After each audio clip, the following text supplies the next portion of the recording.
How to get PayPal money off hold. Hey everybody, welcome back to our YouTube channel.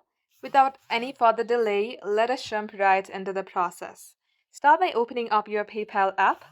If your money has been holding by some person, then tell them to follow these steps.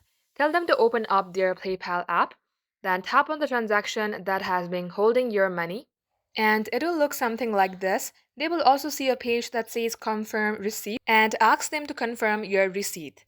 Even after doing so, your money is still off hold, then there might be a couple reasons why that is happening. First of all, you have to wait till 21 days for your money to hold off. And if that's the case, then all you can do is wait for the money to hold off. That wraps up today's tutorial. Thank you for watching the video till the very end. In case it had helped you in any ways, then do like and subscribe. We will get back to you soon with more tutorials like this. In the meantime, stay updated.